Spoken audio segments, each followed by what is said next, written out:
terhormat dosen penguji uji kinerja PPG dalam jabatan kategori 1 tahun 2022. Perkenalkan, nama saya Diki Novianto, mahasiswa PPG dalam jabatan Universitas Muhammadiyah Purwokerto, program studi pendidikan sejarah. Pada hari ini, Selasa 13 Juni 2023, saya akan melaksanakan praktek pembelajaran uji kinerja PPG dalam jabatan kategori 1 tahun 2022 di SMK Negeri 1 Warureja dengan materi persebaran agama Hindu-Buddha di Indonesia pada kelas 10 AK4. Berikut video pembelajaran yang akan saya lakukan.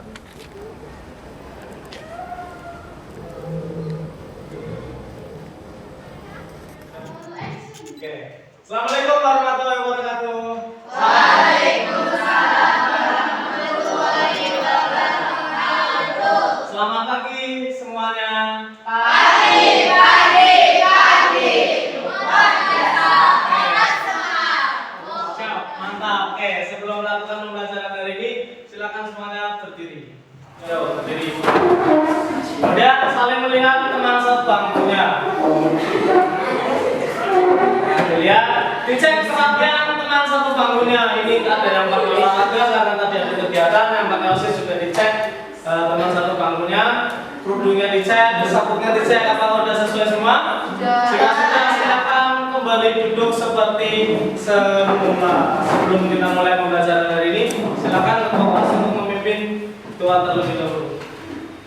Duduk siap, berdoa dalam hati, mulai.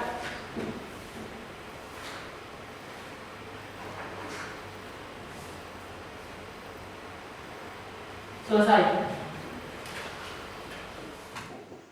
Ya, alhamdulillah hari ini berangkat semua. Sebelum saya mulai, saya absen dulu kehadiran kalian hari ini. Arjuna Joko, Alfaza, Melisa, Tasya, Nurul, Maetsa, Ajam, Faza, Dewi Sudiati, Siti Nur, Sinta Auliatul, Elma, Ananda, Zika. Ya, berangkat semua ya. Ada yang badan kurang enak hari ini? Nggak ada ya, alhamdulillah berarti sehat semuanya ya. Hari ini ada. Kenapa Alfa sakit? Enggak kurang enak badan lancar juga. Enggak patah hati ya. Berarti lancar ya. Oke. Oh ya, materi Hindu-Buddha kali ini itu adalah materi yang sangat berharga kepada kita karena mengajarkan kepada kita bahwasanya agama dan kebudayaan yang dari luar, yaitu dari India, walaupun itu berasal dari luar negeri, ya, dari India maksudnya, namun datangnya agama Hindu-Buddha beserta kebudayaannya ke Indonesia itu menambahkan kemajemukan dan perbedaan kebudayaan yang ada di Indonesia. Perbedaan tersebut itu seharusnya kita pakai untuk menjadi sebuah pemersatu kita.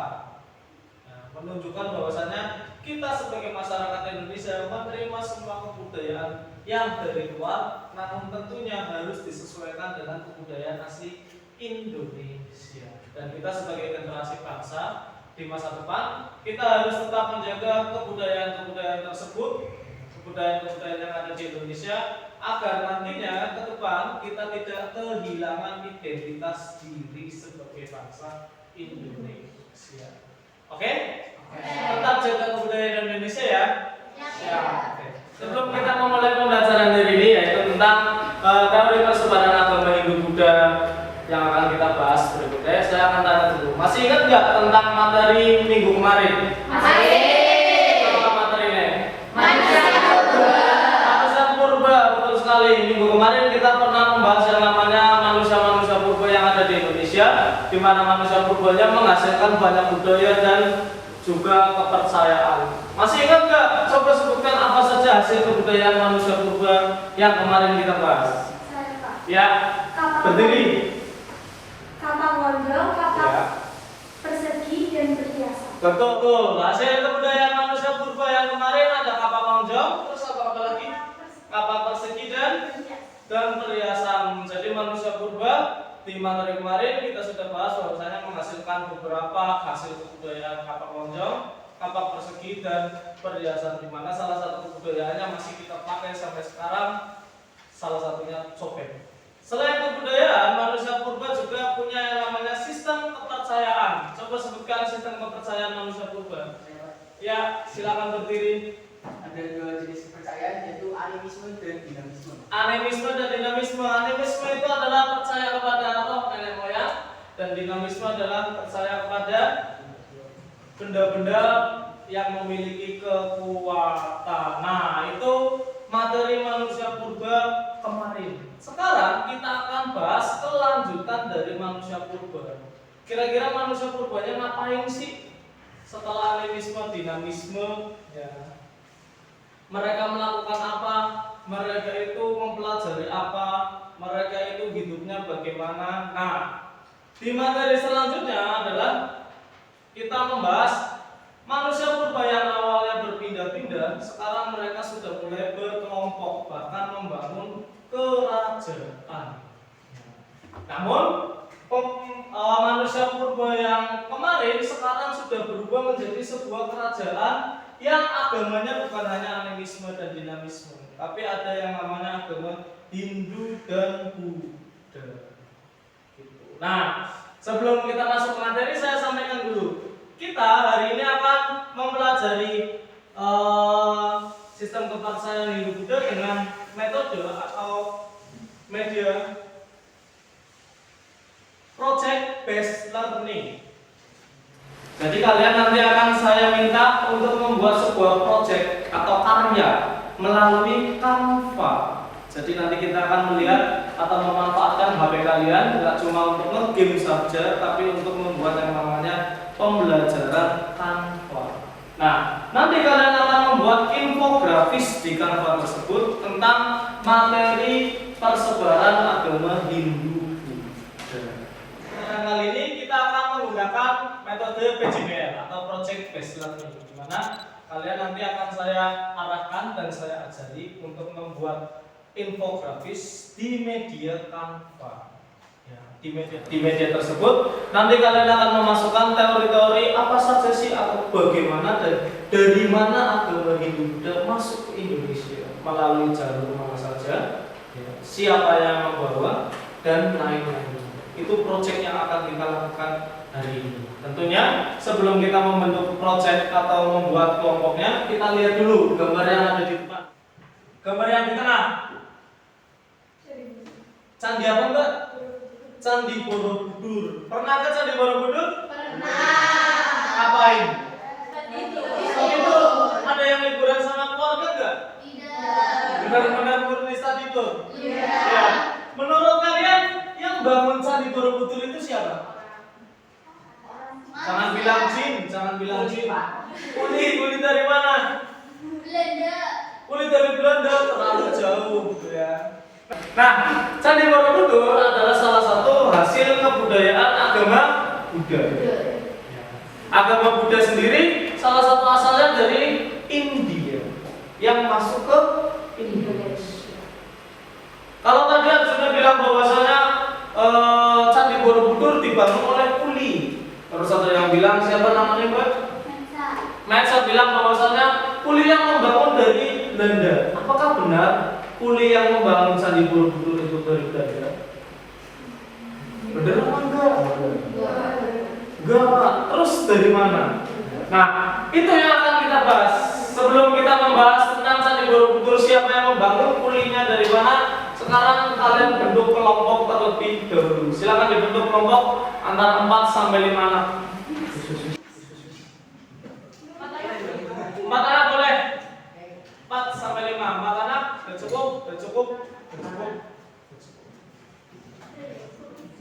Nah, saya akan membagikan lembar kerja peserta didik kepada kalian. Oke, nah seperti yang tadi kita bahas bahwasanya tadi Candi Borobudur itu dibangun oleh kuli, salah satu kulinya itu kuli Jawa. Dan apakah benar bahwasanya Candi Borobudur itu dibangun oleh kuli Jawa? Makanya hari ini kita akan melakukan diskusi kelompok. Nanti kalian bentuk kelompok-kelompoknya sudah jadi 4, 4, dan 4. Nah, nanti saya akan bagikan LKPD kepada kalian, lembar kerja peserta didik. Di sini nanti itu ada bagaimana cara kalian atau instruksi untuk membuat Canva. Dan di sini juga kalian harus menuliskan nama kelompoknya siapa saja.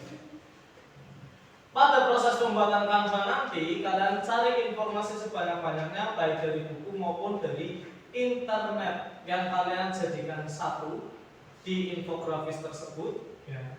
Setelah itu diisi juga kolom yang ada di LKPD. Dan setelah itu nanti kalian akan mempresentasikan hasil kelompok kalian di depan. Dan tentunya ada tanya jawab dengan kelompoknya.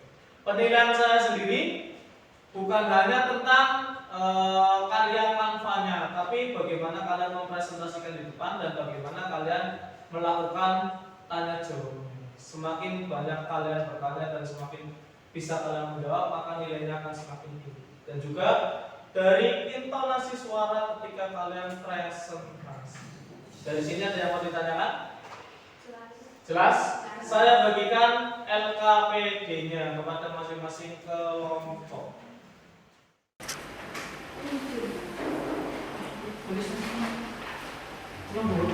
Silakan dilengkapi.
hasil kanva kalian bisa dikirim ke saya setelah pembelajaran. Namun sekarang kalian silakan presentasi dulu ke depan. Dimulai dari kelompok 1, silakan maju ke depan untuk presentasi. Semuanya tepuk tangan.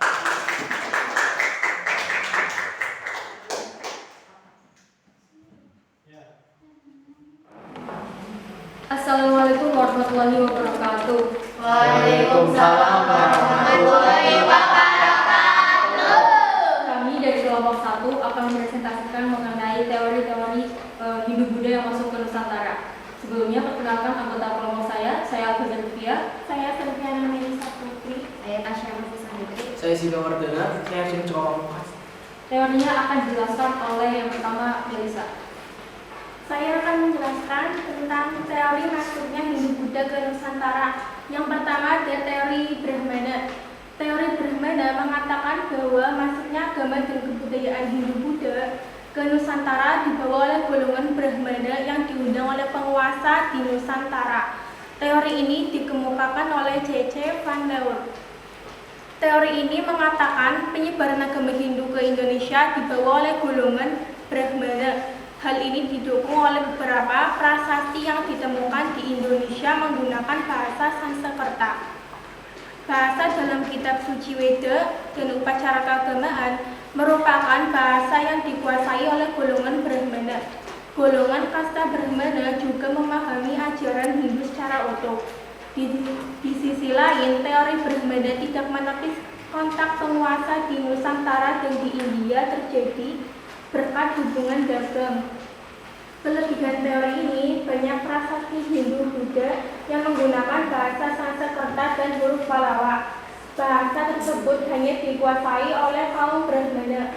Kekurangan, dalam tradisi Hindu Buddha, kaum Brahmana tidak boleh menyeberangi lautan. Untuk teori yang kedua akan dijelaskan oleh Tasya.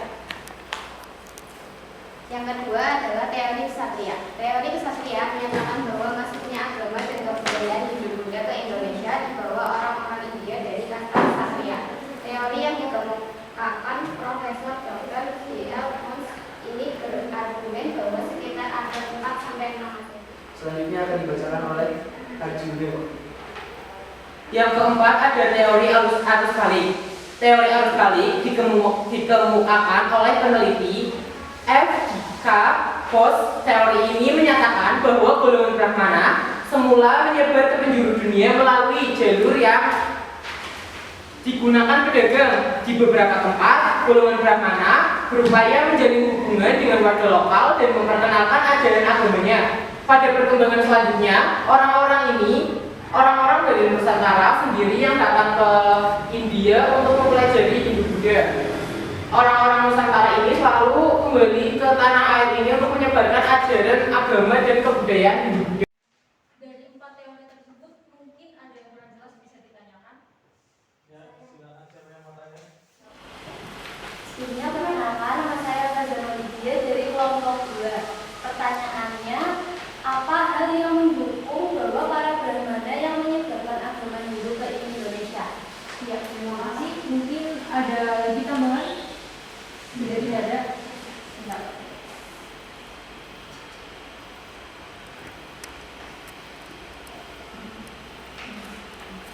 Oke, terima kasih kepada Mbak Fazana Lydia. Akan saya jawab mengenai apa hal yang mendukung bahwa para Brahmana yang menyebarkan agama Hindu di Indonesia benar. Jawabannya adalah hal yang mendukung teori ini banyak prasasti Hindu Buddha yang menggunakan bahasa Sanskerta dan huruf Pallawa. Bahasa tersebut hanya dikuasai oleh kaum Brahmana. Namun ada kekurangan dalam teori Brahmana karena dalam tradisi Hindu Buddha kaum Brahmana tidak boleh menyeberangi lautan. Ada lagi? Ya. Terima kasih atas antusias teman-teman mendengarkan presentasi dari kami. Saya tutup. Wassalamualaikum warahmatullahi wabarakatuh. Waalaikumsalam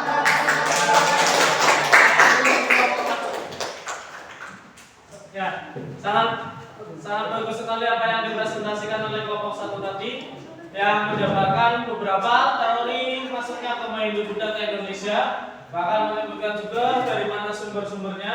Itulah manfaat dari media Canva sekaligus HP kalian sebagai salah satu alat untuk mencari informasi-informasi yang ada di internet. Ya, sekaligus seperti yang disampaikan sama Bapak tadi, bahwasannya ada satu pertanyaan, apa yang kekurangan dari teori Brahmana? Memang benar di teori Brahmana menyatakan bahwasannya para Brahmana itu dilarang untuk, bukan dilarang ya, ada pantangan untuk menyeberangi lautan, dan itu yang menjadi kekurangan dari teori Brahmana. Silakan. Untuk kelompok berikutnya adalah kelompok 2, silakan maju presentasi.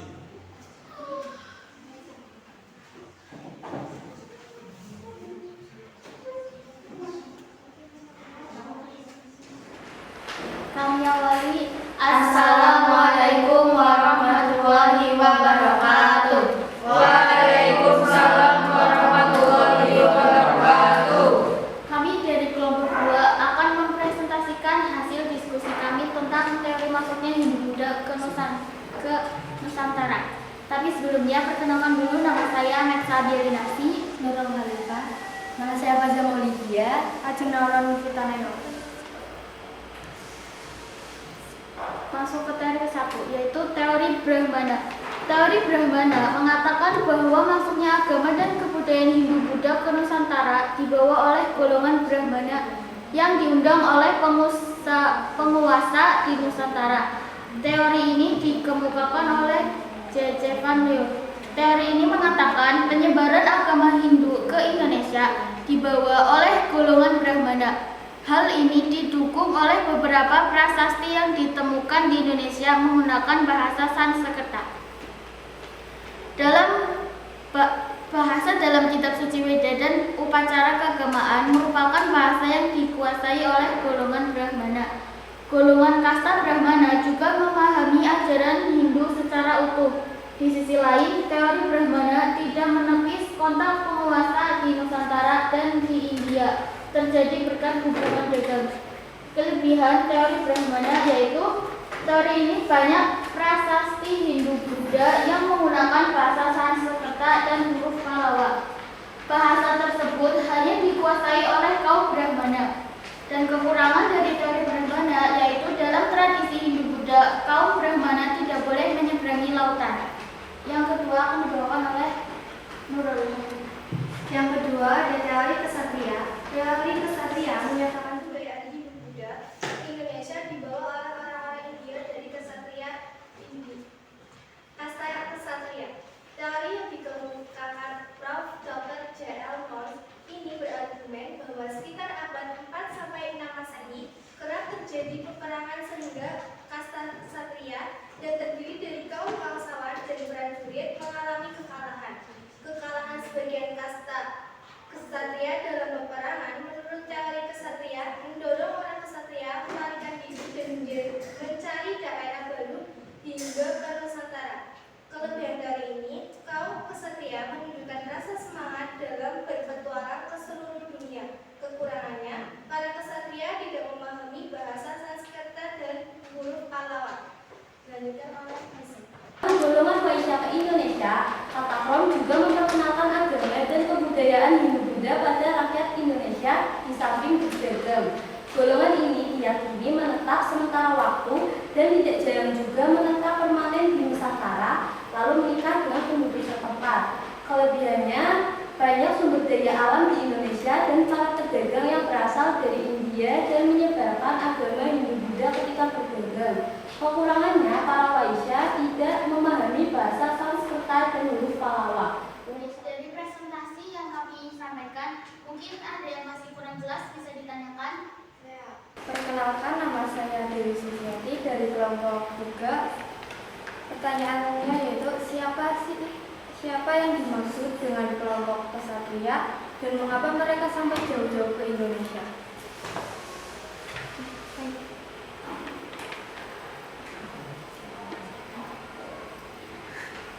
Saya akan izin menjawab dari pertanyaan yang sudah dibacakan ini. Siapa yang dimaksud kelompok kesatria dan mengapa mereka sampai jauh-jauh datang ke Indonesia? Yaitu yang dimaksud kelompok kesatria sendiri adalah para prajurit dan raja. Adapun mengapa bisa mereka sampai ke sini? Menurut para ahli mengatakan bahwa prajurit dan rajanya telah terjadi peperangan di India yang berakibat kekalahan pada salah satu pihak. Nah, pihak yang merasa dikalahkan akhirnya mereka bermigrasi ke wilayah baru hingga sampainya mereka ke Indonesia. Sekian presentasi dari kami, tidak ada kekurangan mohon dimaafkan. Kami akhiri. Assalamualaikum warahmatullahi wabarakatuh. Waalaikumsalam warahmatullahi wabarakatuh.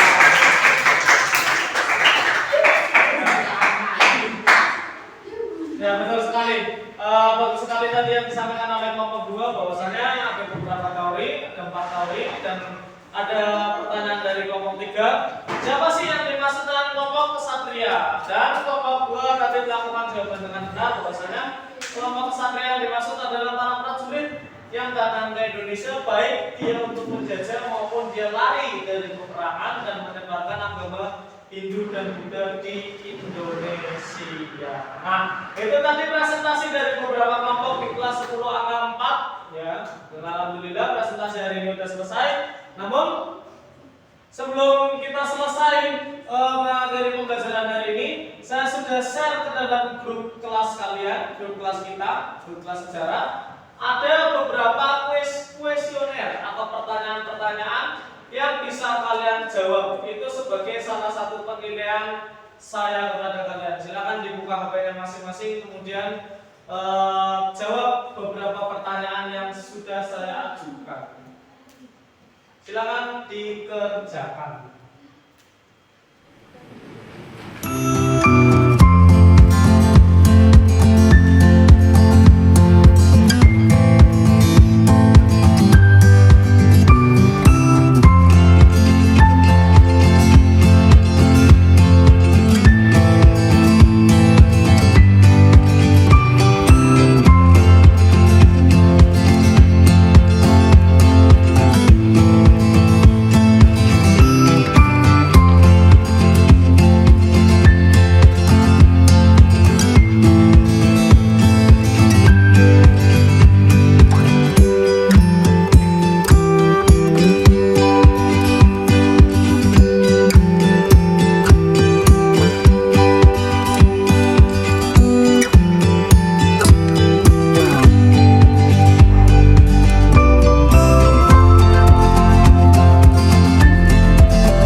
Hari ini presentasinya sudah selesai dan kalian sudah mengerjakan kuesioner yang saya berikan melalui Google Drive dan sudah muncul beberapa nilai-nilai kalian. Ada beberapa anak yang memang di bawah KKM, hanya 2 anak, yaitu Arjuna Joko dengan Alwaza. Itu ada yang di bawah KKM, namun untuk yang lain rata-rata sudah di angka 80. Yes, selamat untuk yang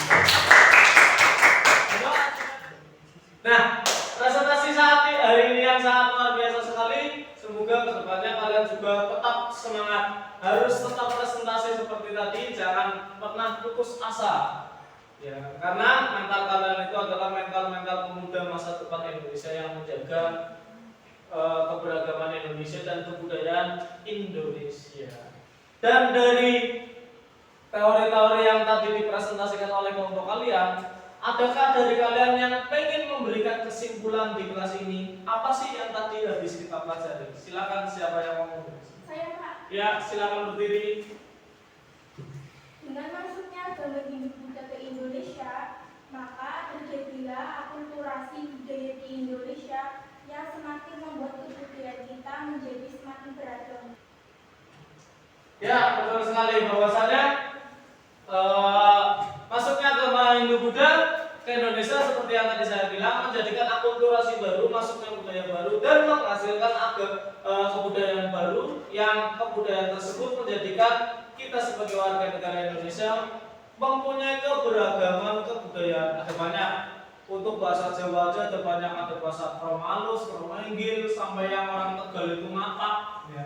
Itu karena adanya akulturasi budaya. Setelah tadi ada kesimpulan dari kelompok 1, berikutnya adakah yang ingin memberikan refleksi atau semacam kritik kepada pembelajaran kita hari ini? Yuk, silakan. Silakan. Saya sebagai siswa memberikan pendapat bahwa media Canva itu sulitnya di sinyal dan paketan, Pak. Ya, silakan gitu. Ya, memang di media pembelajaran kita yaitu pakai Canva itu yang paling utama itu sinyal, ya, dan paketan. Kalau kalian itu sinyalnya buruk, apalagi pas posisi hujan, ya memang kita terkendala, Canva-nya nggak bisa dibuka. Terus kemudian kalau kalian itu sering pakai paketan yang malam hari, maka kalian baru bisa membuat Canva otomatis di malam hari, nggak bisa paginya. Nah, itu salah satu kelemahan dari media Canva. Nanti kita akan pelajari lagi atau kita akan cari lagi kira-kira bakal pakai media apa lagi untuk mendukung pembelajaran kita ke depan. Oke? Tetap semangat ya. Semangat. Sebelum kita mengakhiri pembelajaran hari ini, silakan semuanya berdiri lagi. Sebagai warga negara Indonesia yang baik, sebelum kita mengakhiri pembelajaran, kita akan membacakan atau menyampaikan amanat dari Pancasila. Pancasila. Pancasila. 1. Ketuhanan yang Maha Esa. 1. Ketuhanan yang Maha Esa. 2. Kemanusiaan yang adil dan beradab. 2. Kemanusiaan yang adil dan beradab. 3. Persatuan Indonesia. 3. Persatuan Indonesia. 4. Kerakyatan yang dipimpin oleh hikmat kebijaksanaan dalam permusyawaratan perwakilan. 4. Kerakyatan yang dipimpin oleh hikmat kebijaksanaan dalam permusyawaratan perwakilan. 5. Keadilan sosial bagi seluruh rakyat Indonesia. 5. Keadilan sosial bagi seluruh rakyat Indonesia. Nah, tepuk tangan untuk Alexa. Oke. Silakan dirapikan lagi buku kalian. Ya, mulai berkemas. Karena kita akan kembali ke rumah masing-masing.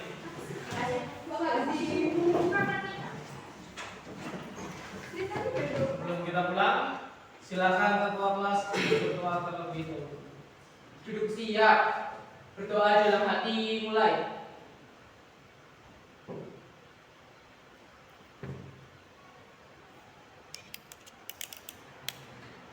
Berdoa selesai. Memberi salam. Assalamualaikum warahmatullahi wabarakatuh. Waalaikumsalam warahmatullahi wabarakatuh. Tetap hati-hati di jalan, nggak usah ngebut. Yang penting sampai rumah dengan selamat dan sehat. Dan sampai jumpa minggu depan. Assalamualaikum warahmatullahi wabarakatuh. Yuk, silakan. Waalaikumsalam. Pulang.